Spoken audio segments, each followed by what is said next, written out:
تمہارا کھیل ختم ہوا دفتن عقب سے کسی نے اس کی گردن پر پستول کی نال رکھتے ہوئے کہا۔ اپنی پستول پھینک دو ورنہ میں تمہیں گولی مار کر اس پوزیشن سے نیچے پھینک دوں گا۔ کہ کون ہو تم؟ زمان پستول پھینکتے ہوئے ہکلایا۔ تمہیں دروازے کھولے اور صاف راستہ ملا، پھر بھی سمجھ نہیں آئی کہ تم یہاں خود سے نہیں آئے بلکہ لائے گئے ہو، اس کے عقب سے کاشی نے نمودار ہوتے ہوئے کہا۔ تو یہ اس انسپکٹر کی چال تھی، زمان بڑبڑایا۔ اس دوران لاڈو نے اس کے ہاتھ پاؤں رسیوں سے باندھ دیے تھے۔ ہاں، جب تم نے تھانے میں انسپکٹر سے بات کی تو اس وقت ہیڈ کانسٹیبل شوکت بھی وہیں تھا، کاشی سے بتانے لگا۔ چنانچہ ہم تمہارے استقبال کے لیے بذات خود پہنچ گئے۔ یہی وہ لمحہ تھا جب ڈی ایس پی فریہ کمرے میں داخل ہوئی اور چٹائی پر بے دست و پا پڑے زمان کو گھورتے ہوئے بولی، تمہارے دونوں ساتھی پکڑے گئے ہیں۔ اب تم یہ بتاؤ گے کہ راحت معین اس وقت کہاں ہے؟ وہ وردی میں ملبوس ہاتھ میں بیت کی جھڑی پکڑے اس کے سامنے کھڑی تھی۔ زمان اس غیر متوقع صورتحال سے گھبرا گیا تھا، مگر زیادہ پر اعتماد ہونے کی وجہ سے وہ چوہے دان میں پھنس چکا تھا۔ یہ فریہ کا منصوبہ تھا کہ پیاری کو شوکت کے گھر بھیج دیا جائے۔ اسے یقین تھا کہ راحت معین کوئی غلطی ضرور کرے گا، اور اس کا اندازہ درست ثابت ہوا۔ سانپ نے اپنا سر بال سے باہر نکال لیا تھا۔ میڈم، یہ اس طرح نہیں بولے گا، کاشی آگے بڑھتے ہوئے بولا۔ رک جاؤ کاشی، وہ زمان کو گھورتے ہوئے بولی۔ اس کی جیب سے اس کا سیل فون نکال لو، یہ راحت معین سے رابطے میں ہوگا یا پھر اس کی بیوی بچوں سے بات کرو۔ میں کچھ نہیں جانتا، وہ منمنایا۔ میری بیوی بچوں کو مت بتانا۔ اس دوران کاشی نے اس کی جیب سے موبائل فون نکال کر قبضے میں کر لیا تھا۔ یہ فون لے جاؤ اور اس کا کال ڈیٹا نکلواؤ جلدی۔ وہ ساتھ کھڑے ایک اہلکار سے مخاطب ہوئی، اور وہ انسپکٹر مقبول سے کہو اس کے دونوں ساتھیوں کے منہ کھلوائے۔ سپاہی فوراً غائب ہو گیا۔ اب وہ زمان کی طرف متوجہ ہوتے ہوئے سخت لہجے میں مستفسر ہوئی۔ وہ دبئی چلا گیا ہے، وہ جلدی سے بول اٹھا۔ تو دبئی وہ رکشے پر بیٹھ کر گیا ہے، وہ اس سے زور سے جری رسید کرتے ہوئے بولی۔ ہم نے سب پتہ کروا لیا ہے، وہ کسی ایئرپورٹ کی پیسنجر لسٹ میں نہیں ہے، وہ یہی ہے، اور یہ تم بتاؤ گے کہ وہ اس وقت کہاں ہے۔ تم لوگ کچھ بھی کر لو، میں نہیں بتاؤں گا، وہ حتمی انداز میں بولا۔ اسے تھانے لے چلو، اس کے بڑے بھی بولیں گے۔ فریہ سپاہیوں سے مخاطب ہوئی۔ میڈم، اسے تھانے میں نہیں، کسی اور جگہ رکھنا چاہیے، شوکت نے کہا۔ اگر اس کی گرفتاری منظر عام پر آ گئی تو تعلقات کی ڈوریاں متحرک ہو جائیں گی۔ یہ تم نے ٹھیک کہا، وہ تائیدیہ انداز میں سر ہلاتے ہوئے بولی۔ فی الوقت اسے یہیں رکھو۔ اسی لمحے اس کے سیل فون کی رنگ ٹون بجنے لگی۔ ہاں مدثر، کیا رپورٹ ہے؟ کال ریسیو کرتے ہی وہ بولی۔ میم، زمان کا کال ڈیٹا نکلوانے کی ضرورت نہیں ہے، سب کچھ سامنے ہے۔ پچھلے کچھ دنوں سے یہ ایک ہی نمبر پر بہت زیادہ فون کالز کر رہا ہے۔ اس نے بتایا۔ کس کا نمبر ہے؟ وہ مستفسر ہوئی۔ میڈم، سم کارڈ زمان کے نام پر ہی رجسٹرڈ ہے، تاہم اس کی بیوی کے استعمال میں ہے، میں نے کال کر کے معلوم کیا ہے۔ گڈ، کیا بات ہو اس کی بیوی سے؟ کچھ خاص نہیں میم، میں نے بس تصدیق کے لیے کال کی تھی۔ ٹھیک ہے، میں اس سے پوچھ تاچھ کرتی ہوں، ورنہ دوسری صورت میں تم اس کی بیوی کو بھی یہیں لے آؤ، اس نے کہا، اور کال منقطع کر کے زمان کو گھورنے لگی۔ میری بیوی کو اس میں مت گھسیٹیں، وہ بے قصور ہے، وہ بولا۔ تمہاری بیوی بے قصور ہے تو اس لڑکی کا کیا قصور ہے جسے تم اغوا کرنے آئے تھے؟ شوکت نے اس کی ناک پر گھونسا رسید کرتے ہوئے کہا۔ وہ درد کی شدت سے بلبلا کر رہ گیا، اس کی ناک سے خون بہہ کر اس کے ہونٹوں کو رنگین کرنے لگا تھا۔ ہم وہی کرتے ہیں جو ہمیں کہا جاتا ہے، وہ کراتے ہوئے بولا۔ زمان، تم صرف ایک مجرم ہی نہیں بلکہ ایک دہشت گرد کا ساتھ دے رہے ہو۔ فریہ اسے دیکھتے ہوئے بولی۔ تم لوگوں نے سینکڑوں معصوموں کی جانیں لیں، کئی گھر برباد کیے ہیں۔ یہ جھوٹ ہے، وہ مجرم تو ہو سکتا ہے مگر دہشت گرد نہیں، وہ فوراً بول پڑا۔ ہم نے اس کے خلاف شواہد جمع کر لیے ہیں، فریہ سنجیدگی سے بولی۔ اگر تم بھی اس میں شامل ہوئے تو دہشت گردی کے الزام میں تمہیں بھی نامزد کیا جائے گا۔ میں وطن کے دشمنوں سے ہاتھ نہیں ملا سکتا، مجھے صرف یہ معلوم ہے کہ راحت معین ایک دشمن دار آدمی ہے، لیکن وہ دہشت گرد بھی تو اس میں بالکل میں لا علم ہوں۔ زمان، یہ بات عدالت مانے گی، نہ ہی تمہارے خاندان اور گاؤں والے۔ فریہ دروازے کی طرف قدم بڑھاتے ہوئے بولی۔ کل تک یہ خبر تمہارے گاؤں تک ہی نہیں، میڈیا پر بھی پھیل جائے گی۔ رک جاؤ ڈی ایس پی صاحبہ، وہ جلدی سے بولا۔ اگر راحت معین دہشت گرد یا اس کا سہولت کار ثابت ہو جاتا ہے تو میں اس کا ساتھ نہیں دوں گا۔ ٹھیک ہے، میں تمہارے ضمیر کے جاگنے تک انتظار کروں گی، مگر زیادہ وقت نہیں ہے میرے پاس۔ مگر میرا ضمیر سویا ہے اور نہ ہی مڑتا ہے، وہ بولا۔ راحت معین میرے گھر روپوش ہے، وہ ٹھٹک کر رک گئی۔ اس کے چہرے پر بے یقینی کے ساتھ ساتھ گرم جوشی بھی نظر آ رہی تھی۔ شوکت، انسپکٹر مقبول کو کال کر کے کہو کہ ہم ابھی زمان کے گاؤں ریڈ کرنے جا رہے ہیں۔ میں بھی ساتھ جاؤں گا، زمان بولا۔ تم نے ہمارے ساتھ جو تعاون کیا وہ کافی ہے، اور اگر تم اب وعدہ گواہ بن جاتے ہو تو میں تمہیں زیادہ سزا نہیں ہونے دوں گی، اس نے کہا اور اس کو گہری سوچ میں چھوڑ کر باہر نکل گئی۔ تمہارے پاس آخری موقع ہے زمان، اس کے جاتے ہی کاشی بولا۔ کل یہ خبر تمہاری بیوی بچے سنیں گے تو سوچو ان پر کیا گزرے گی، جب لوگ انہیں دہشت گرد کی اولاد کہہ کر پکاریں گے۔ میں دہشت گرد نہیں ہوں، وہ چیخ نما آواز میں بولا۔ میں دہشت گرد نہیں ہوں، اس کی آواز میں نمی دار آئی تھی۔ مگر تمہاری بات کون مانے گا، کاشی نے کہا۔ جب میڈیا پر یہ بات پھیل جائے گی تو تم کس کس کا منہ پکڑو گے۔ وہ کچھ نہیں بولا۔ احساس کے کچوکے اس کے دماغ پر ہتھوڑی کی طرح ضربیں لگا رہے تھے۔ اسے اپنی جوان سال بیٹی کا خیال آ رہا تھا جو کالج میں پڑھ رہی تھی اور آرمی میں جانا چاہتی تھی۔ یہ صرف اس کی بیٹی کا ہی نہیں، اس کا اپنا خواب بھی تھا، مگر اب یہ خواب شرمندہ تعبیر ہوتا نظر نہیں آ رہا تھا۔ زمان، اگر تمہارے دہشت گرد یا ان کے سہولت کان ہونے کی خبر تمہاری بیٹی تک پہنچ گئی تو اسے کیا منہ دکھاؤ گے؟ اس کے اندر کوئی چیخا۔ نہیں، میں دہشت گرد نہیں ہوں، اس نے سسکتے ہوئے کہا اور ہچکیاں لے کر رونے لگا۔ رات اختتامی مرحلے میں داخل ہو چکی تھی۔ حد نظر تک خیمے اور ان کی پیشانیوں پر لٹکتی ہوئی لالٹینوں کی روشنی ماحول کو پر اسرار بنا رہی تھی۔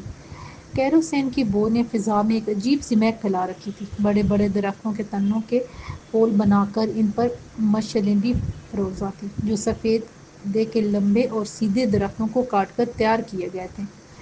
میدان کے وسط میں متعدد موڑ اور ان پر ان گنت آدمی براجمان تھے۔ ان سب نے کھلے ڈلے زرق برق لباس پہن کر اپنے چہروں پر سفید پاؤڈر نما چیز تھوپ رکھی تھی۔ ایک طرف قطار میں بیٹھی عورتیں نیلے، پیلے اور کشادہ کپڑوں میں خاصی مضحکہ خیز لگ رہی تھیں۔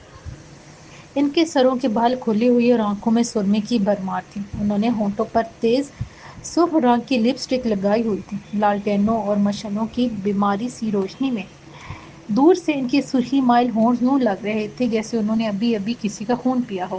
میدان کے وسط میں ایک چبوترے پر لکڑی کی 3 کرسیوں میں سے وسطی کرسی پر ایک لہیم شہیم اور جسیم عورت براجمان تھی۔ کھلے بالوں اور کھلے سیاہ لباس میں وہ ایک بھٹکی ہوئی بدروح لگ رہی تھی۔ یہ مکال قبیلے کی نئی سردارنی تھی۔ اس کے دائیں بائیں رکھی کرسیوں پر سارنگ اور کالکا براجمان تھے۔ عطاؤ کی قیادت میں سارہ اور رابعہ مقام جشن کے عین سامنے ایک خیمے سے یہ تمام مناظر دیکھ رہے تھے۔ مذکورہ خیمے تک پہنچنے میں شابی نے ان کی رہنمائی کی، تاہم اب وہ ان کے ساتھ نہیں تھی۔ یہ اس کی ایک ہم راز اور ہم خیال سہیلی کا خیمہ تھا۔ ان کے یہاں پہنچنے سے کچھ دیر قبل رسم تاج پوشی ادا کر دی گئی تھی، مگر داری کے سر پر کوئی تاج نظر نہیں آ رہا تھا۔ ازاں بعد معلوم ہوا تھا کہ رسم تاج پوشی میں تاج کا ہونا ضروری نہیں، سرداری کا عہدہ ہی سب سے بڑا تاج تصور کیا جاتا تھا۔ میرا بس چلے تو ابھی اس مردود کے سینے میں گولی اتار دوں، رابعہ نے دانت پیستے ہوئے سرگوشی کی۔ کتنا مطمئن اور پرسکون بغیرت ہے۔ اس بات پر عطاؤ کی ہنسی چھوٹ گئی تھی، تاہم سارہ کے گھورنے پر وہ فوراً سنجیدہ ہو گیا۔ تو روکا کس نے ہے؟ اتار دو گولی، سارہ نے سنجیدگی سے کہا۔ Are you serious? وہ اسے بے یقینی سے دیکھتے ہوئے بولی۔ آف کورس، اس نے کہا۔ تم دونوں کیا باتیں کر رہی ہو؟ مجھے گالیاں دے رہی ہو؟ عطاؤ بولا۔ کچھ نہیں، تیار ہو جاؤ، میں گولی چلانے لگی ہوں، رابعہ نے کہا۔ مگر یہ جلد بازی ہوگی، گولی چلتے ہی یہاں کہرام مچ جائے گا، اس نے خدشہ ظاہر کیا۔ جو میں جانتی ہوں وہ تم بھی نہیں جانتے، سارہ بولی۔ کیا مطلب؟ مجھے شابی نے بہت کچھ بتایا ہے، وہ اس دھیمے سے لہجے میں بتانے لگی۔ دراصل مکال قبیلہ 2 گروہوں میں تقسیم ہو گیا ہے۔ ایک گروہ باغی سردار کا حامی ہے جو اندرون خانہ دایاں ماں کا حمایتی ہے، جبکہ دوسرا گروہ داری کی حمایت کر رہا ہے۔ میں کچھ سمجھ رہا ہوں، وہ دلچسپی لیتے ہوئے بولا۔ گامن، جو ابھی میرے ہاتھ میں مرا ہے نا، یہ داری کا حمایتی تھا، جبکہ شابی باغی سردار کی، تو اسی لیے وہ ہماری مدد پر تیار ہو گئی، وہ بڑبڑایا۔ مگر باغی سردار کے حمایتی خوف زدہ ہیں، چنانچہ وہ کھل کر اظہار نہیں کر پا رہے، ورنہ انہیں فوراً مار دیا جائے گا۔ میں سمجھ گیا، وہ سر ہلاتے ہوئے بولا۔ تو پھر ہمیں سارنگ کی بجائے داری کو مارنا چاہیے۔ داری کو مارنے سے قبیلے میں ابھی اور اسی وقت خانہ جنگی شروع ہو جائے گی، رابعہ نے کہا۔ یہ خانہ جنگی کیا ہوتی ہے؟ وہ سادگی سے بولا۔ عطاؤ، برا مت ماننا پر کبھی کبھی تم مجھے گدھے کے بچے لگتے ہو، وہ جھنجلا کر بولی۔ خانہ جنگی کا مطلب ہے کہ یہ ابھی آپس میں لڑ پڑیں گے۔ ٹھیک ہے، مگر میں گدھے کا نہیں، غلام محمد کا بچہ ہوں، وہ ناراضی سے بولا۔ تم اب بچے نہیں رہے، بوڑھے ہو رہے ہو، سارا نے اسے چھیڑا۔ ہاں تو میں غلام محمد کا بوڑھا بچہ ہوں، اس کی ناراضی برقرار تھی۔ بچہ بوڑھا نہیں ہوتا، رابعہ نے کہا، بچہ بھی بوڑھا ہو جاتا ہے، اس نے ترکی بترکی جواب دیا۔ وہ اور بات ہے، وہ بولی۔ اس دوران رابعہ کرسی پر بیٹھے سارنگ کا نشانہ لے چکی تھی۔ اس کی انگلی ٹریگر پر تھی اور اس کی رائفل موت اگلنے کے لیے بے تاب تھی۔ گولی چلتے ہی یہ لوگ اس خیمے کا رخ کریں گے۔ عطاؤ نے خدشہ ظاہر کیا۔ تم نے گامن کے کپڑے پہن رکھے ہیں اور ہم نے شادی کے۔ گولی چلتے ہی ہم بھیڑ میں شامل ہو جائیں گے، سارا نے کہا، اور اسی افراتفری میں ہم دایاں ماں کو سارنگ کے خیمے سے نکال کر شابی کے پاس پہنچا دیں گے۔ رابعہ نے سرگوشی کی۔ حیرت ہے کہ ان لوگوں نے کتنی احمقانہ چال چلی۔ وہ بنا کر بولا۔ ہاں، ان لوگوں نے اپنے ہی آدمی مار کر مکالی زندانوں کے پاس پھینک دیے اور ایک کو دانستہ زندہ چھوڑ دیا تاکہ وہ ہمیں گمراہ کر سکے، سارا نے کہا۔ مگر انہوں نے ایسا کیوں کہا کہ دایاں ماں کو 2 شہری لڑکے اٹھا کر جندال قبیلے باگا مائی کا قبیلہ لے گئے ہیں؟ عطاؤ مستفسر ہوا۔ وہ آج کی رات امن چاہتے تھے اور اس دوران شاید وہ دایاں ماں سے اپنا عمل بھی مکمل کروانا چاہتے ہوں گے، رابعہ نے کہا۔ بالکل ایسا ہی ہے، عطاؤ بات سمجھتے ہوئے بولا، مگر کھیل کا پاسا پلٹ چکا ہے۔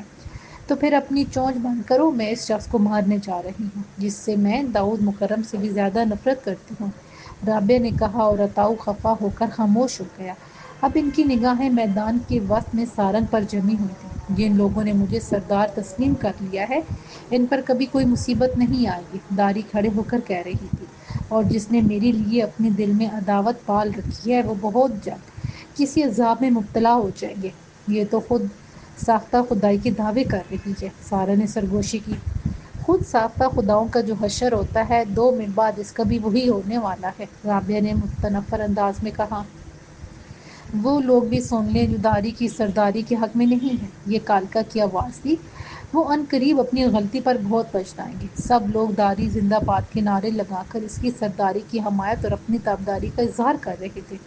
عورتوں کی ملی جلی آوازیں رات کے سناٹے میں چڑیلوں کی چیخو پکار سے بھی زیادہ بھیانک لگ رہی تھیں۔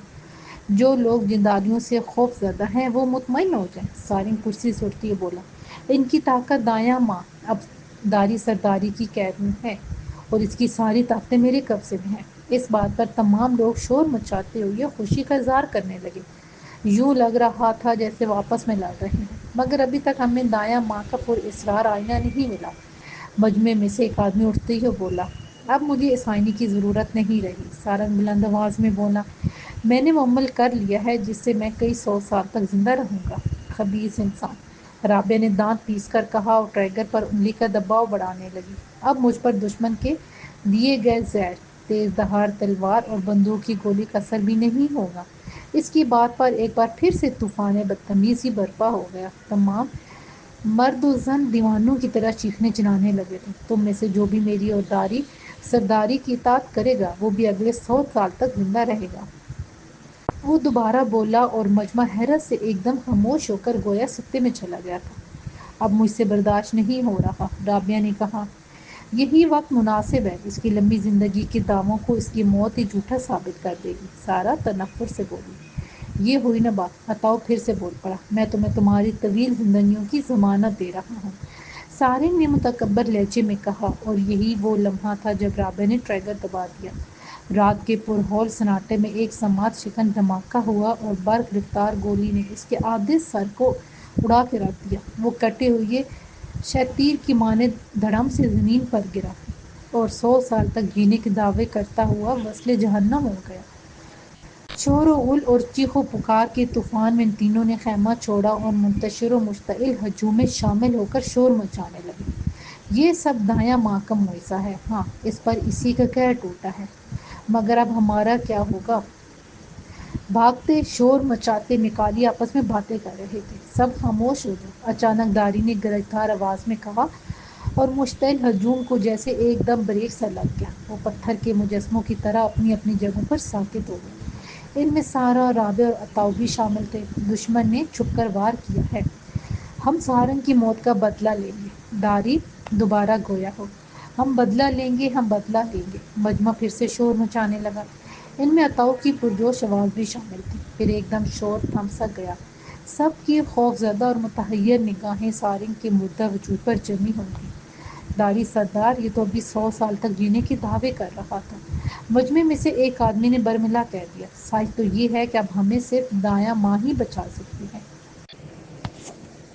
شاید کسی وجہ سے اس کا عمل ادھورا رہ گیا تھا۔ کالکا نے کہا، رہی دایاں ماں کی بات تو وہ بھی ہماری مہمان ہے، یہ باتیں بعد میں ہوتی رہیں گی، پہلے اسے ڈھونڈو جس نے گولی چلائی ہے، داری نے کہا، اور وہ ایک بار پھر سے اندھا دھند ادھر ادھر بھاگنے لگے۔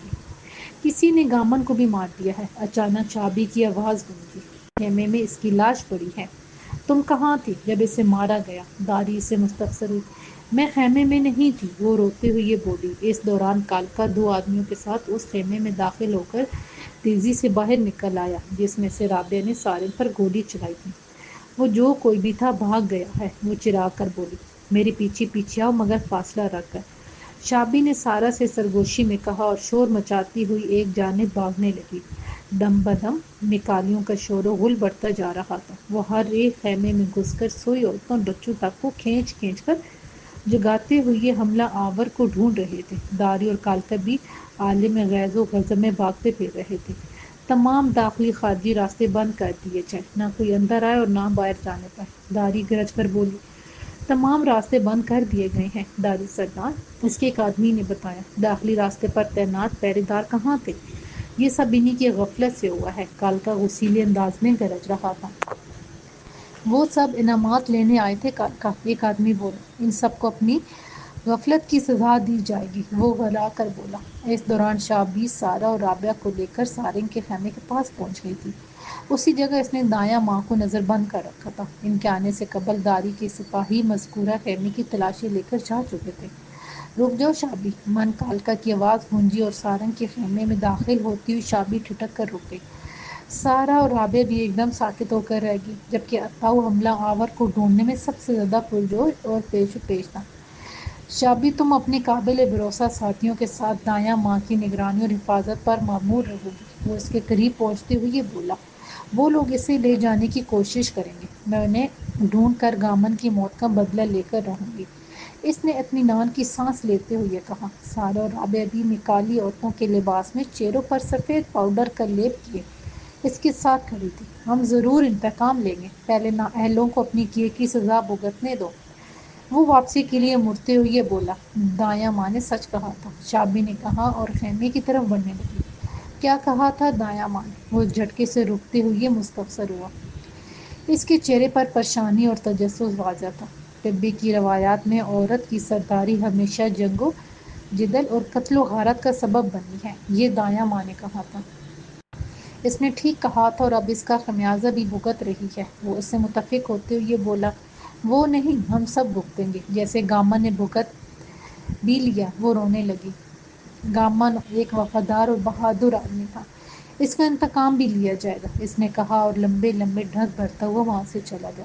میں تو ڈر ہی گئی تھی۔ اس کے جاتے ہی سارا نے گہری سانس خارج کرتے ہوئے کہا، میں خود بھی۔ شابی سارنگ کے خیمے کا پردہ ہٹاتے ہوئے اندر داخل ہو گئی۔ مذکورہ خیمہ بھی اسی طرز کا تھا جیسا جندال قبیلے میں سارنگ کا تھا، یقیناً مکالیوں نے بطور خاص اس کے لیے تیار کیا تھا۔ اس کے اندر بھی بکرے کی کھوپڑیاں اور ڈھیر سارا عالم غلم پڑا ہوا تھا۔ سامنے ایک چٹائی پر آلتی پالتی مارے بیٹھی ہوئی دایاں ماں کی کھنڈر نما آنکھیں کسی غیر مرئی نقطے پر جمی ہوئی تھیں۔ اسے ان دونوں کی آمد کا بھی مطلق احساس نہیں تھا، البتہ شابی دروازے پر بطور پہرے دار تعینات ہو گئی تھی اور عطاؤ بدستور منظر سے غائب تھا۔ اس کے ساتھ آخرکار یہی ہونا تھا۔ دایاں ماں اپنے محور سے نظریں ہٹائے بغیر بولی، برائی کبھی پنپ نہیں سکتی، ظالم کبھی دیر پا نہیں ہوتا، انسان جب اللہ کی ربوبیت میں دخل دینے لگے تو نیست و نابود ہو جاتا ہے، جیسے سارا ہو گئے۔ ان دونوں کی نگاہیں اس پر اسرار بڑھیا پر جمی ہوئی تھیں جس کا بیٹا ابھی ابھی رابعہ کی گولی کا شکار ہوا تھا۔ ہم تمہیں لینے آئے ہیں دایاں ماں، سارا نے آگے بڑھ کر اس کا ہاتھ پکڑتے ہوئے محبت آمیز لہجے میں کہا۔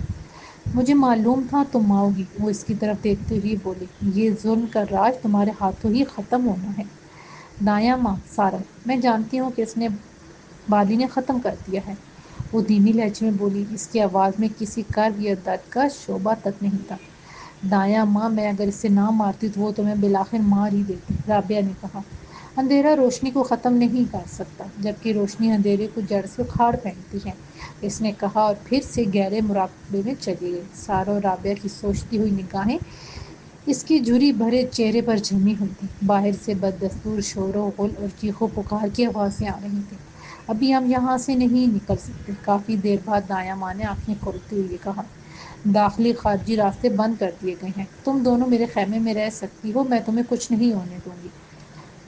ہمیں تم پر بھروسہ ہے دایاں ماں، دونوں نے یک زبان کہا۔ اس کی جسم کے آر پار ہوتی ہوئی نگاہیں رابعہ پر مرتکز تھیں۔ وہ اسے سوچتی ہوئی نظروں سے دیکھتی چلی جا رہی تھی۔ ماں نے اس کی آنکھوں میں نرمی دہرائی اور وہ زیر لب مسکراتے ہوئے بولی، تم نے بہت مشکلیں سہی ہیں، مگر ان مشکلوں سے زیادہ حوصلہ بھی کیا ہے۔ دایاں ماں، یہ سب تمہاری وجہ سے ممکن ہوا، ورنہ میں بھی صفورہ کے ساتھ ہی اس درندے کا شکار بن گئی ہوتی، رابعہ نے کہا اور سارا اسے چونک کر دیکھنے لگی۔ ظلم و بربریت کا وہ سلسلہ بھی تمہاری وجہ سے ختم ہوا تھا بالی، ورنہ میں اکیلی کچھ بھی نہ کر پاتی، اس نے نرمی سے کہا۔ مگر دایاں ماں، سارنگ تب تک قبیلے کی 27 لڑکیوں کو موت کے گھاٹ اتار چکا تھا، ان میں صفورہ بھی شامل تھی۔ صفورہ کون تھی؟ سارا نے استفسار کیا۔ وہ مالک کی بہن اور باگا مائی کی بیٹی تھی، رابعہ نے بتایا۔ یہ وقت ان باتوں کا نہیں ہے، دایاں ماں بولی۔ باہر سارنگ کے قاتل کو ڈھونڈا جا رہا ہے، دایاں ماں، مکالیوں میں پھوٹ پڑ چکی ہے، یہاں تک کہ کالکا بھی داری کی سرداری کے حق میں نہیں ہے، سارا نے بتایا۔ میں نے جلتا ہوا شعلہ بارود کے ڈھیر کے پاس رکھ دیا ہے، دایاں ماں بولی۔ آدھے سے زیادہ مکالی میرے اشارے کے منتظر ہیں، فوراً آگ بھڑک اٹھے گی اور سب کچھ جل کر راکھ ہو جائے گا۔ کیا تم چاہتی ہو کہ کالکا سردار بن جائے؟ رابعہ مستفسر ہوئی۔ کالکا داری سے کئی گنا بہتر سردار اور عقلمند ثابت ہوگا، وہ بولی، مگر وہ اپنے باغی سردار کے قتل میں ملوث تھا، سارا نے کہا۔ ملوث نہیں، آگاہ تھا، وہ سارنگ اور داری کے مد مقابل کھڑا بھی نہیں ہو سکتا تھا، اسی لیے خاموش تماشائی بنا رہا، مگر اس نے داری کو دل سے سردار تسلیم نہیں کیا، حالانکہ وہ اس کی ماں بھی ہے۔ وہ اس کی سگی ماں نہیں ہے، دایاں ماں بولی۔ جب باغی سردار نے مقتوعہ قبیلے کی یہ رحمان لڑکی داری سے شادی کی تو کالکا اس وقت 3 سال کا تھا۔ یعنی اس کی ماں کوئی اور تھی، سارا مستفسر ہوئی۔ ہاں، اور داری نے آتے ہی اس کو زہر دلوا دیا تھا، مگر یہ کوئی ثابت نہیں کر سکا کہ پس پردہ داری تھی۔ کیا کالکا یہ جانتا ہے؟ ہاں، میں نے اسے بتا دیا ہے، کل میری اس سے بات ہوئی تھی، مگر وہ کھل کر نہیں بولا، سارنگ کی وجہ سے، سارا بولی۔ بالکل، کیونکہ وہ اس سے خوف زدہ تھا، مگر اب وہ آزاد ہے، دایاں ماں نے کہا۔ تو اب تمہیں اس بات کرنی چاہیے، سارنگ کی موت کے بعد داری اسے مجھے ملنے نہیں دے گی، اب یہ کام تم کرو گی۔ میں؟ ہاں، تم اس سے مل کر مذاکرات کرو گی اور داری کو بھی تم ختم کرو گی۔ میں تیار ہوں، سارا نے کہا۔ ابھی دن نکلنے میں کافی وقت ہے، تم کالکا کے خیمے میں جاؤ گی، دایاں ماں سے ہدایت دینے لگی، تب تک بالی شابی کے خیمے میں رہے گی، کیونکہ داری مجھ سے ملنے ضرور آئے گی۔ عطاؤ تمہیں کالکا کے خیمے تک پہنچائے گا، رابعہ نے کہا۔ مگر وہ ہے کہاں؟ وہ آ جائے گا، دایاں ماں بولی۔ اگر کالکا نے منع کر دیا تو؟ سارا نے خدشہ ظاہر کیا۔ وہ ایسا نہیں کرے گا، کیونکہ یہ اپنے ماں باپ کا انتقام لینے اور سردار بننے کا آخری موقع ہے۔ اسی لمحے شابی اندر داخل ہوتی ہوئی بولی، بیرونی حالات اب معمول پر آ رہے ہیں، مشتعل لوگ اب تھک چکے ہیں، قاتل نہیں ملا، اور داری تلملاتی ہوئی پھر رہی ہے۔ ٹھیک ہے شابی، تم بالی کو اپنے ساتھ لے جاؤ اور اپنے لوگوں کو تیار رہنے کا کہو۔ وہ سب تمہارے اشارے کے منتظر ہیں، دایاں ماں، وہ بتانے لگی۔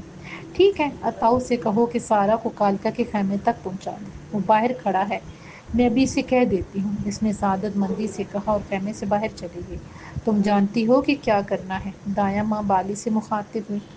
بس محتاط رہنا، داری کو معلوم نہ ہونے پائے، تم بے فکر رہو، دایاں ماں، سارا عطاؤ کی جانب دیکھتے ہوئے بولی، جو ابھی ابھی اندر داخل ہوا تھا۔ تم کیسی ہو دایاں ماں؟ اس نے پوچھا۔ میں ٹھیک ہوں عطاؤ، تمہارے ذمے جو کام لگایا ہے اس پر لگ جاؤ۔ کچھ ہی دیر میں وہ سارا کو لے کر چلا گیا۔ رابعہ شابی کے ساتھ جا چکی تھی، مشتعل مکالی دن بھر کے تھکے ہارے اور رات بھر کے جاگے ہوئے تھے، وہ بھی اپنے اپنے خیموں کا رخ کر رہے تھے۔ آنے والا دن نہ جانے کتنے ہنگاموں اور خون ریزیوں سے عبارت تھا۔ اس سے متعلق کچھ کہنا قبل از وقت تھا۔ تھوڑی دیر میں رابعہ نے داری کے آنے کی خبر دی اور دایاں ماں کے ہونٹوں پر ایک معنی خیز مسکراہٹ رقص کرنے لگی، جبکہ عطاؤ کے ساتھ چلتی ہوئی سارا مسلسل صفورہ سے متعلق سوچ رہی تھی۔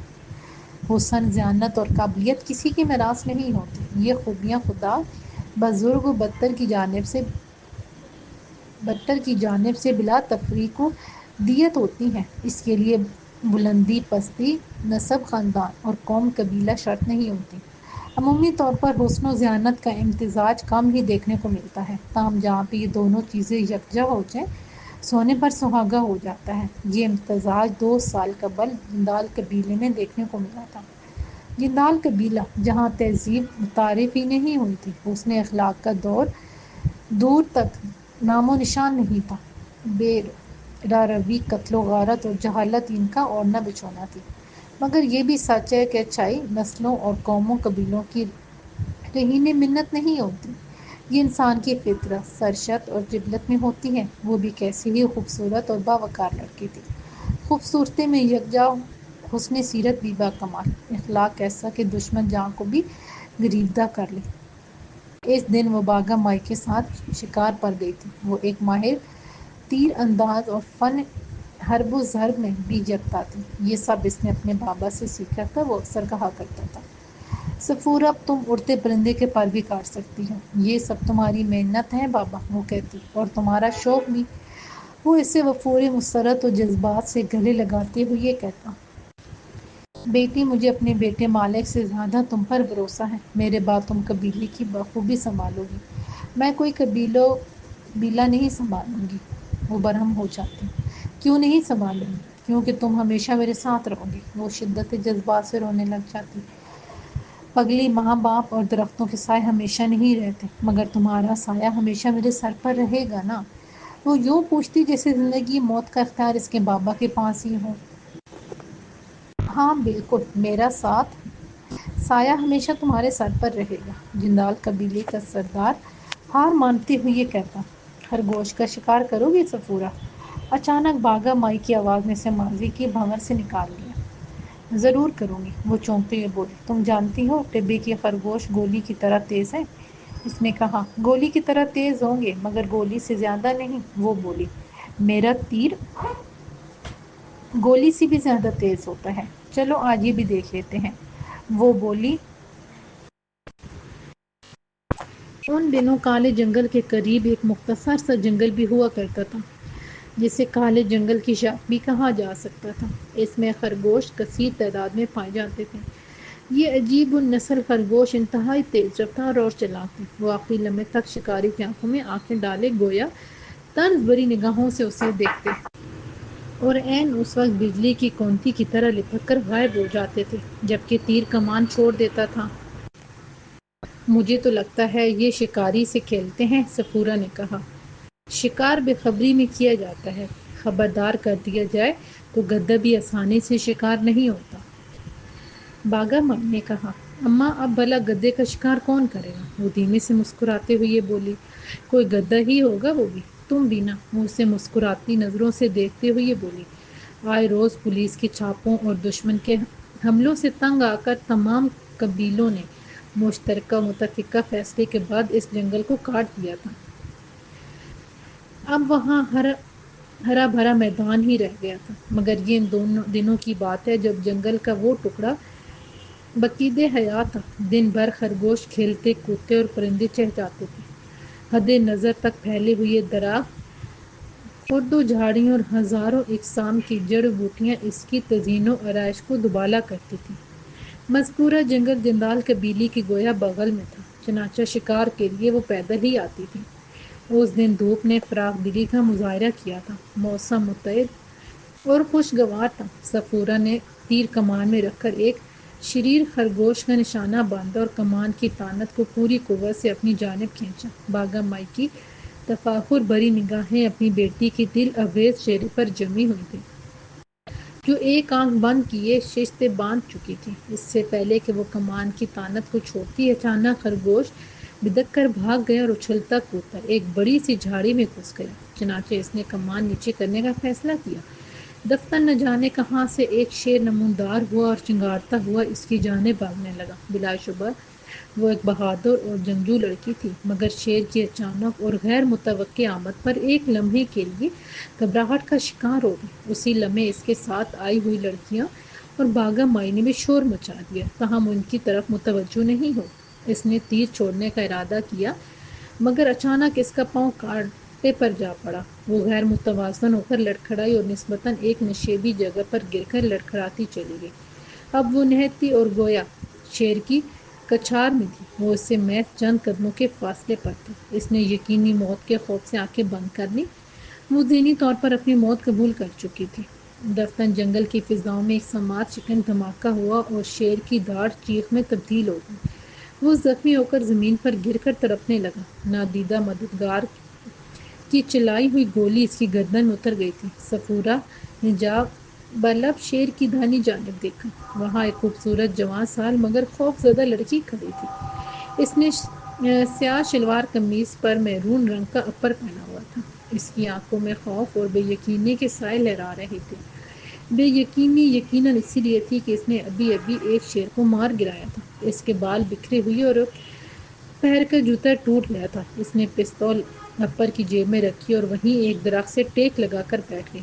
غیر ارادی طور پر وہ بار بار پیچھے دیکھتی اور سکون کی سانس لے کر آنکھیں بند کر لیتی۔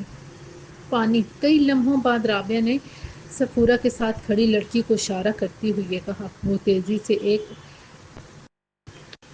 چھاگل لے کر اس کی طرف بڑھی اور وہ اسے تشکر آمیز نگاہوں سے دیکھتی ہوئی گھٹا گھٹ پانی پینے لگی، جیسے صدیوں کی پیاسی ہو۔ پانی پی کر اس نے اپنے ہاتھ منہ دھوئے اور چھاگل لڑکی کی طرف بڑھاتی ہوئی بولی، شکریہ۔ اس دوران صفورہ اپنے پیر سے کانٹا نکال چکی تھی۔ اس کی اور باغا مائی کی تحسین آمیز نگاہیں اس پر مرتکز ہو کر رہ گئی تھیں۔ میں تمہاری شکر گزار ہوں۔ تم عین وقت پر نہ آتی تو یہ شیر مجھے چیر پھاڑ کے رکھ دیتا۔ صفورہ اس کی طرف بڑھتے ہوئے ممنونیت بھرے لہجے میں بولی، شکریہ کی کوئی ضرورت نہیں، انسان انسان کے کام آتا ہے۔ ویسے میں اسے ہرگز بھی مارنا نہیں چاہتی تھی۔ اس نے مردہ شیر کو تعصب سے دیکھتے ہوئے کہا، کیونکہ تھوڑی دیر پہلے اس نے مجھے ایک درندے سے بچایا ہے۔ درندے سے؟ باغا مائی گویا ہوئی، مگر اس جنگل میں تو کوئی درندہ نہیں ہے۔ ماں جی، درندہ تو انسان کے اندر ہوتا ہے، بعض دفعہ انسانی درندگی پر تل جاتا ہے۔ تو کیا وہ کوئی انسان تھا؟ صفورہ نے استفسار کیا۔ میں اسے انسان نہیں کہوں گی، مگر بدقسمتی سے وہ انسان ہی ہے، اس نے ناگوارگی سے کہا۔ تو وہ زندہ ہے؟ باغا مائی نے بڑبڑاتے ہوئے کہا۔ تم نے ایک شیر کو مار گرایا، مگر ایک انسان تم سے کیسے بچ گیا؟ صفورہ نے کہا، میرا نام رابعہ کمال ہے۔ ان لوگوں نے مجھے اغوا کیا تھا۔ وہ کئی لوگوں کا گروہ تھا، وہ بتانے لگی۔ راستے بھر وہ کسی قبیلے کی باتیں کرتے رہے۔ داؤد مکرم نامی وہ آدمی شاید ٹبے کی کسی قبیلے سے تعلق رکھتا تھا۔ اچھا، پھر تم ان کے چنگل سے کیسے نکل آئے؟ اس کی بات سننے کے بعد باغا مائی مستفسر ہوئی۔ اچانک یہ شیر ہم پر حملہ آور ہو گیا تھا، پھر ہم جدھر کو منہ آیا بھاگتے چلے گئے۔ وہ لوگ بھی ڈر کر بھاگ گئے تھے۔ انہی میں ایک کے ہاتھ سے یہ پستول بھی چھوٹ کر گر گئی تھی۔ یہ واقعہ کالے جنگل میں پیش آیا۔ ایک لڑکی بولی، ہاں میں وہاں سے بھاگتی ہوئی اس طرف آ گئی، مگر اب مجھے لگ رہا ہے کہ اچھا ہی ہوا مجھے تم لوگ مل گئے۔ وہ طمانینت سے بولی، بیٹی وہ درندہ صرف جو بھی تھا اب وہ تمہارا سایہ بھی نہیں دیکھ پائے گا۔ باغا مائی نے نرمی سے کہا، تم نے جندال قبیلے کی سردار کی بیٹی کی جان بچائی ہے اور اب تم باغا مائی کی حفاظت میں ہو۔ ہاں، اب سے تم میرے ساتھ ہی رہو گی۔ صفورہ نے اس کا ہاتھ سہلاتے ہوئے نرمی سے کہا اور اس کی آنکھوں میں نمی در آئی۔ مگر میں تم لوگوں کے ساتھ نہیں جا سکتی، وہ بولی۔ میں واپس کالے جنگل میں جا کر رہوں گی۔ کیوں؟ وہ مستفسر ہو۔ بیٹی وہ جنگل نہیں، موت کا جہنم ہے۔ ماں جی، میں کسی کو تلاش کرنا چاہتی ہوں۔ وہ عبیدہ ہو گئے اور پھر اس نے اپنی اور وکی کی ساری بپتا انہیں سنا دی۔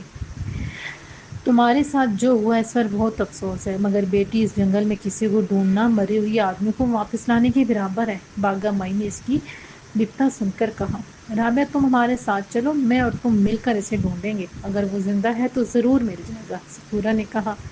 رابعہ اسے خالی خالی نگاہوں سے دیکھنے لگی۔ ایک لحاظ سے یہ غیبی امداد اس کے لیے فائدہ مند ثابت ہوئی تھی، ورنہ اگر وہ کسی اور طریقے سے جندالیوں کے ہاتھ لگ جاتی تو شاید اس کے ساتھ اچھا سلوک نہ کیا جاتا۔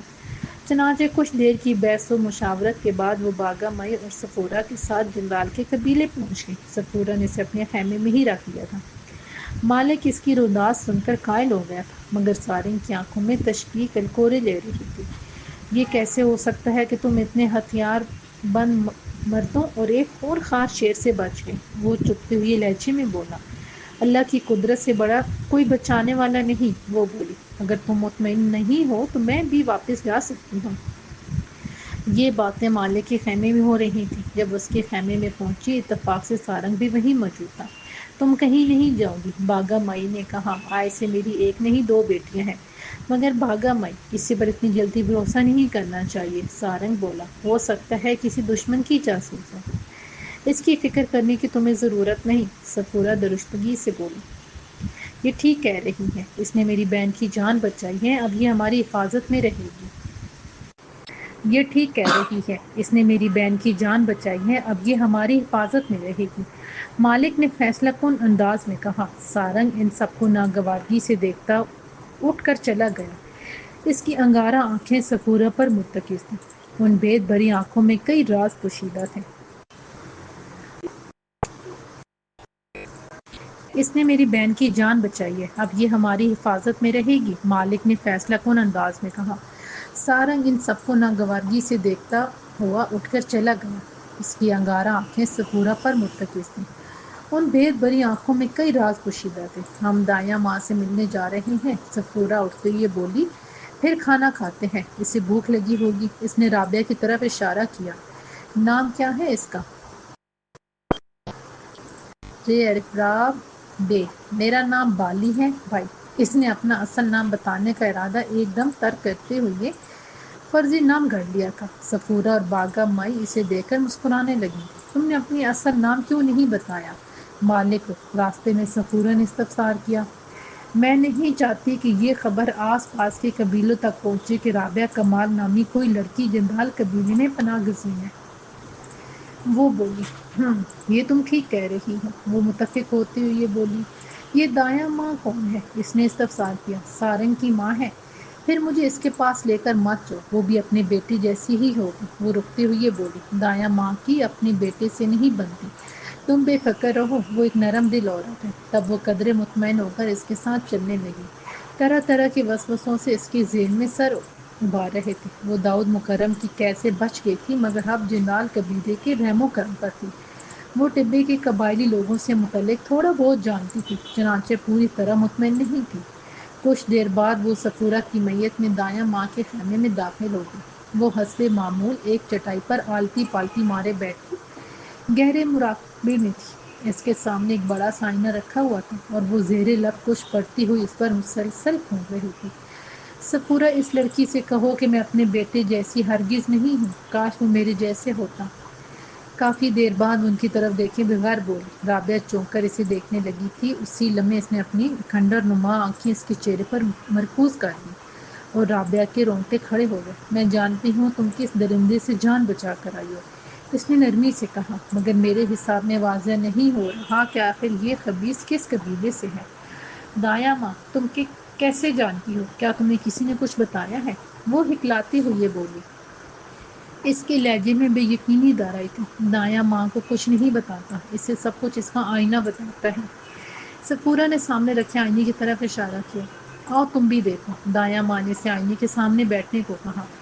وہ جھجکتے ہوئے بیٹھ گئے۔ پھر کچھ ہی لمحوں بعد صفورہ کی طرف دیکھتے ہوئے بولی، مجھے کچھ اور تو کیا اپنا چہرہ بھی نظر نہیں آ رہا۔ لڑکی تم جسے ڈھونڈ رہی ہو وہ بھی اسی آئینے میں ملے گا، مگر یہ آئینہ تب تک کچھ نہیں دکھاتا جب تک آنکھیں بند نہ کر لی جائیں، دایاں ماں نے کہا، اور اس نے فوراً کسی معمول کی طرح اپنی آنکھیں بند کر لی، اور پھر اس نے جو کچھ دیکھا کوئی عام اعصاب کی لڑکی ہوتی تو چیخنے چلانے لگتی۔ وہ تا دیر آنکھیں بند کیے شیشے میں دیکھتی رہی۔ اس دوران اس کے چہرے کے تاثرات بنتے بگڑتے رہے۔ بعض دفعہ وہ خوفزدہ ہو جاتی تھی، پھر اس کی پیشانی پر پسینے کی نمی در آئی۔ وہ گھنا اور کالا جنگل نہیں، لہو کا سرخ میدان تھا اور اس میں برہنہ پا بھاگ رہی تھی۔ اس کے پاؤں خون سے بھیگ کر سرخ ہو چکے تھے۔ من اسے ایک بدنماش شخص دکھائی دیا جو اس کے پیچھے پوری قوت سے بھاگ رہا تھا۔ اس کے خد و خال اور نقش و نگار واضح نہیں تھے، تاہم یہ بات واضح تھی کہ وہ اسے جان سے مارنے کے در پہ تھا۔ دفتن ایک جانب سے لڑکیوں کا ایک ٹولہ نمودار ہوا، وہ بھی برہنہ پا اور لہو میں لتھڑی ہوئی تھی۔ ان پر نظر پڑتے ہی اس کے پیچھے بھاگتا ہوا شخص ان لڑکیوں کی طرف متوجہ ہو کر ان پر کسی درندے کی طرح جپٹا اور بن بوڑنے لگا۔ اچانک ان کے عقب سے ایک اور لڑکی نمودار ہوئی۔ رابعہ نے اسے پہچاننے میں دیر نہیں کی۔ بلا شبہ وہ صفورہ تھی۔ بدنماش شخص کے خد و خال اب واضح ہونے لگے تھے۔ وہ اپنے خون آلود دانت نکوستا ہوا صفورہ پر جھپٹ پڑا تو اس نے ایک دل خراش چیخ ماری، مگر وہ اس کی دست ستم سے بچ نہیں پائی۔ وہ غراتا ہوا اس کے سر پر پہنچ گیا تھا۔ اب اس کا چہرہ واضح ہو چکا تھا، وہ سارنگ تھا۔ اس سے پہلے کہ وہ صفورہ کو دبوچتا، ایک دم منظر تبدیل ہو گیا۔ اب وہ ایک گھنے جنگل میں تھی۔ بلا شبہ یہ کالا جنگل تھا۔ اس کی نگاہیں درختوں سے شروع ہو کر درختوں پر ہی ختم ہو رہی تھی۔ ایک بارگی یہ منظر بھی تبدیل ہو گیا۔ اسی لمحے درختوں کے ایک جھنڈ سے ایک ہولا سا نمودار ہوا۔ اس کے خد و خال بھی واضح نہیں تھے، مگر وہ اسے لاکھوں کروڑوں میں بھی پہچان سکتی تھی۔ وہ اس کے سائے سے بھی مانوس تھی۔ وہ وکی تھا اور بھاگتا ہوا اس خون کے دریا کی طرف آ رہا تھا، جس میں سارنگ چیختی چلاتی لڑکیوں کو درندے کی طرح نوچ گھسوٹ رہا تھا۔ اب وہ صفورہ کے عین عقب پہنچ گیا تھا۔ اس سے پہلے کہ وہ حرکت کرتی، اس نے اپنا دایاں ہاتھ آگے کی طرف بڑھایا، مگر وہ کوئی انسانی ہاتھ نہیں، ایک بھیڑیا کا پنجہ تھا، جس کے نوکیلے ناخن صفورہ کے چہرے کی طرف بڑھ رہے تھے۔ یہی وہ لمحہ تھا جب ایک سما خراش چیخ بلند ہوئی اور رابعہ نے اپنی آنکھیں کھول دیں۔ وہ بددستور دایاں ماں کے پر اسرار آئینے کے سامنے بیٹھی ہوئی تھی، مگر اب آئینہ کچھ نہیں بول رہا تھا۔ تمام مناظر غائب ہو چکے تھے۔ آخر میں سنائی دینے والی چیخ کسی اور کی نہیں، خود رابعہ کی تھی۔ میں یہ نہیں پوچھوں گی کہ تم نے کیا دیکھا ہے، مگر یہ سچ ہے کہ اب مجھے اس آئینے میں کچھ بھی نظر نہیں آتا۔ دایاں ماں بولی، میں نے کچھ نہیں دیکھا، وہ سنجیدگی سے بولی۔ ہم اس کی نگاہیں صفورہ کے دلکش چہرے پر جمی ہوئی تھیں۔ اس کا ذہن بری طرح الجھ گیا تھا۔ پر اسرار آئینے میں اس کو وکی نظر آیا تھا، اور بلا شبہ وہ کسی بہت بڑی مشکل میں تھا۔ نہیں، یہ میرا وہم اور دایاں ماں کی شعبہ بازی ہے۔ اس نے خود کو مطمئن کرنے کے لیے سوچا، نہ یہ تمہارا وہم ہے اور نہ ہی میرا شعبہ بازی۔ تم یہاں رہو گی تو محفوظ رہو گی، اور ہو سکتا ہے جسے ڈھونڈ رہی ہو اسے بھی حاصل کر لے۔ دایاں ماں نے کہا، اب جاؤ، تمہیں آرام کی ضرورت ہے۔ وہ الجھن زدہ نگاہوں سے اسے دیکھتی ہوئی صفورہ کے ساتھ باہر نکل آئی۔ وہ بہت تھک چکی تھی اور اسے بھوک بھی لگ رہی تھی۔ اس دوران پورے قبیلے میں یہ خبر پھیل چکی تھی کہ ایک شہری لڑکی نے صفورہ کو نہ صرف شیر سے بچایا بلکہ شیر کو بھی مار ڈالا۔ دیکھ لو، تارا نے تمہیں پورے قبیلے میں مشہور کر دیا، صفورہ بولی۔ تارا؟ وہ اسے مستفسرانہ نگاہوں سے دیکھنے لگی۔ وہی جس نے تمہیں جنگل میں پانی پلایا تھا، اس نے بتایا۔ وہ پیاری لڑکی ہے، وہ بولی۔ پھر وہ باتیں کرتی ہوئی خیمے میں پہنچ گئی۔ تب تک کھانا بھی تیار ہو گیا تھا۔ یہ جنگلی خرگوش کا گوشت اور بڑی بڑی تازہ روٹیاں تھیں۔ سارنگ بہت خطرناک آدمی ہے، رابعہ نوالہ توڑتے ہوئے بولی۔ میں نے جو کچھ دیکھا ہے بتا نہیں سکتی۔ تم بے فکر رہو، وہ میری نظر میں ہے اور میرا خاص آدمی اس کی گات میں ہے۔ اس طرح میرا مزید 5-6 روز گزر گئے۔ اس دوران وہ صفورہ اور تارا کے ساتھ کئی بار جنگل میں بھی گئی تھی۔ اس کا مقصد وکی کو ڈھونڈنا تھا، مگر وہ تو جیسے تھا ہی نہیں۔ اسے آسمان نے اٹھا لیا تھا یا اسی جنگل کی زمین نکل گئی تھی۔ اگر وہ جنگل میں ہے تو ایک دن مل جائے گا، تارا نے کہا۔ اس دن وہ اس کے ساتھ گئی تھی۔ تم بس اداس مت ہوا کرو، ہم کل پھر آئیں گے، صفورہ کو ساتھ لے کر۔ وہ اسے غور سے دیکھنے لگی، اور وہ اونچی لمبی زندگی کی امنگوں سے بھرپور ایک صحت مند لڑکی تھی۔ رابعہ کو اس کی مسکراہٹ بہت پسند تھی، مگر یہ مسکراہٹ زیادہ دیر سلامت نہیں رہ پائی۔ تارا اسی رات اپنے خیمے سے پر اسرار طور پر غائب ہو گئی تھی۔ صبح کاذب کے آثار نمودار ہونے میں زیادہ دیر نہیں تھی۔ مکالی نیند اور تھکن سے نڈال تھے، مگر سارنگ کی موت نے ایک ہنگامہ برپا کر دیا تھا۔ ایک ہی خیمے کی تلاشی لی جا رہی تھی۔ مشکوک افراد سے پوچھ تاچھ کا سلسلہ بھی جاری تھا، مگر سر دست ڈور کا کوئی سرا ہاتھ نہیں آ رہا تھا۔ دایاں ماں، اب تم ہی پتہ لگا سکتی ہو کہ سارنگ کے قتل میں کون کون ملوث ہے، داری سردار نے آہستگی سے کہا، جو ابھی ابھی ان سے ملنے آئی تھی۔ داری، تم بھی اچھی طرح جانتی ہو کہ میں آئینے کے بغیر یہ حساب نہیں لگا سکتی۔ دایاں ماں اپنی مجبوری بیان کی۔ تم نہیں جانتی ہو کہ وہ ہمارے لیے کتنا اہم تھا، وہ بولی۔ مگر اب وہ اہم نہیں رہا، اور تم یہ بھول رہی ہو کہ وہ میرا بیٹا تھا، دایاں ماں نے کہا۔ میں جانتی ہوں وہ تمہارا بیٹا تھا، مگر تمہارے چہرے پر غم کا شعبہ تک نہیں ہے۔ اس وقت تم مجھے پہلے سے زیادہ مطمئن نظر آ رہی ہو۔ اس کے لہجے میں استحضاء در آیا۔ داری تم ٹھیک کہہ رہی ہو، میں واقعی میں ہی مطمئن ہوں، اس نے بلا تامل کہہ دیا، کیونکہ وہ اس دھرتی پر فساد اور بد امنی کی علامت تھا۔ میرے پاس اس کا سوگ منانے کے لیے زیادہ وقت نہیں ہے۔ 117 برس جی لیا، اب اور کتنا جیوں گی؟ وہ اگر زندہ رہتا تو صحت کے لحاظ سے کافی مدت تک جیتا اور نہ جانے کتنے بے گناہوں کے خون کی ہولی کھیلتا۔ تم کیسی ماں ہو؟ میں نے تو سنا تھا کہ تم ایک نرم دل عورت ہو، اس نے برہمی سے کہا۔ ماں تو تم بھی ہو، بیٹی کی جگہ خود سرداری پر قبضہ کر کے بیٹھ گئی۔ دایاں ماں ترکی بہ ترکی جواب دیا۔ اس کے باپ کا جنازہ ہونے کا بھی انتظار نہیں کیا۔ وہ میرا سگا بیٹا نہیں ہے، اور جس کی موت کا سوگ منانے کا کہہ رہی ہو وہ میرے قبیلے کا قاتل تھا۔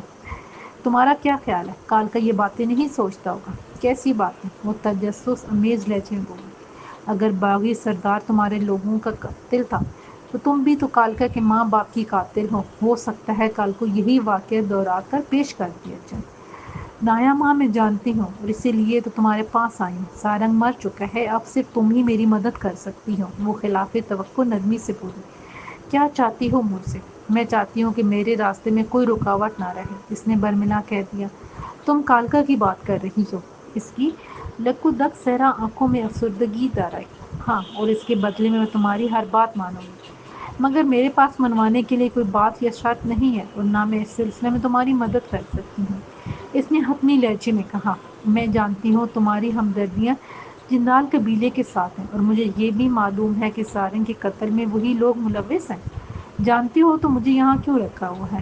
تم اگر ان کے ساتھ جاؤ گی تو وہ مضبوط ہو جائیں گے اور میرا منصوبہ ناکام ہو جائے گا، اس نے ذو معنی لہجے میں کہا۔ کیسا منصوبہ؟ دایاں ماں نے چونکتے ہوئے کہا۔ جندال قبیلے سے کوئی نہ کوئی تمہیں بچانے ضرور آئے گا۔ میں نے سنا ہے وہ شہری لڑکی بہت خطرناک ہے۔ میں ان سب کو اپنے قبیلے پر حملہ کرنے کے جرم میں سزائے موت دے دوں گی، اور اگر وہ نہ آئے تو میں انہیں یہاں آنے کی دعوت دوں گی، ان سے مذاکرات کی کوشش کروں گی۔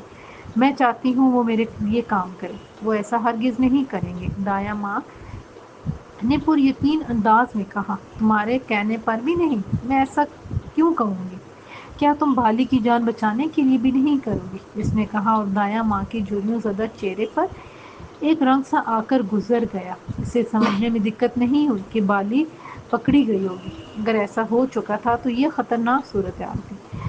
داری سرداری کے نشے میں کسی بھی حد تک جا سکتی تھی، جیسا کہ پہلے ہی وہ باغی سردار کو قتل کروا کر مسند سرداری پر قابض ہو چکی تھی۔ مگر بالی بیچ میں کہاں سے آ گئی؟ کئی لمحوں بعد اس نے خود کو سنبھالتے ہوئے استفسار کیا۔ وہ شابی کے خیمے میں داخل ہوتے ہوئے پکڑی گئی ہے، وہ بتانے لگی۔ مجھے یقین کی حد تک شبہ بلکہ یقین ہے کہ اس نے سارنگ پر گولی چلائی تھی اور گامن کو قتل کیا ہے۔ میں اس بار کچھ نہیں جانتی۔ بلا ارادہ دایاں ماں کی گہری سانس خارج ہو گئی۔ یقینی بات ہے کہ وہ اس مخدوش اور نازک ترین صورتحال سے مطمئن نہیں تھی۔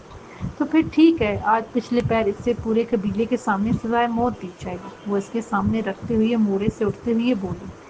تمہارے دماغ میں اگر میری کوئی بات آ جائے تو تمہارے پاس چند گھنٹوں کی مہلت ہے، اس نے ڈرامائی انداز میں کہا، اور اسے سوچتا چھوڑ کر چلی گئی۔ یہ کیسے ہو گیا؟ اس کے جانے کے بعد دایاں ماں بڑبڑائی اور بالی سے متعلق سوچنے لگی۔ گامن کے پر اصرار اور اچانک قتل پر داری کو افسوس سے زیادہ حیرت ہوئی تھی۔ وہ ایک ماہر لڑاکا، انتہائی ذہین اور اس کا معتمد خاص آدمی تھا، چنانچہ سارنگ کے قتل کی افراتفری کے باوجود بھی وہ نہیں چوکی تھی۔ ماں، میں سارے معاملات دیکھ لوں گی، تم جاؤ اور شابی پر کڑی نظر رکھو، اس نے اپنے خاص محافظ کو ہدایت دیتے ہوئے کہا تھا۔ یہ اس وقت کی بات ہے جب سارنگ کے قتل کے بعد شور و غل برپا ہو گیا تھا۔